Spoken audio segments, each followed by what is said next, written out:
नमस्कार. आवाज माझा वृत्तवाहिनीत आपल्या सगळ्यांचं स्वागत. वेळेच्या काही ठळक घडामोडींकडे.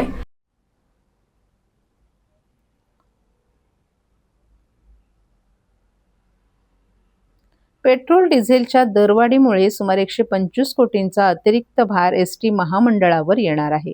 त्यामुळे आता एसटी बस तिकीट दरातही वाढ होणार का याबाबत चर्चा सुरू असताना मंत्री प्रताप सरनाईक यांनी मोठे संकेत दिलेत. पंतप्रधान नरेंद्र मोदी यांचं आवाहन आणि मुख्यमंत्री देवेंद्र फडणवीस यांच्या सूचनेनुसार प्रताप सरनाईक यांनी ऑनलाईन बैठका घेतल्याची माहिती मिळाली आहे.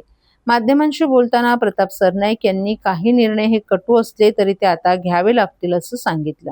महागाई अशा पद्धतीनं वाढत राहिली तर महामंडळ जगवण्यासाठी टिकवण्यासाठी काही निर्णय आम्हाला घ्यावेच लागतील. 1,00,000 कामगारांचा पगार द्यायचा आहे. महामंडळाच्या सुविधाही सुरू राहायला हव्यात. 14,250 बस रस्त्यावर धावतात असंही प्रताप सरनाईक यांनी सांगितलं. एसटी बस प्रवासात महिलांना जी सूट दिली आहे त्याचे पैसे राज्य शासनाकडून आम्हाला मिळतात.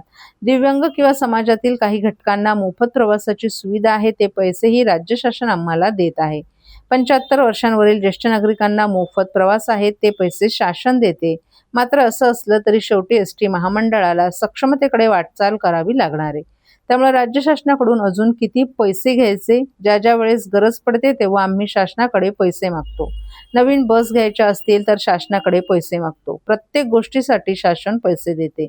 एसटी स्टँड बांधणं, दुरुस्ती, सुधारणा करणं यासाठीही पैसे शासनाकडून घेण्यात येतात. इतर सोयीसुविधांसाठी शासन आम्हाला पैसे देते अशी माहिती देखील प्रताप सरनाईक यांनी दिली आहे.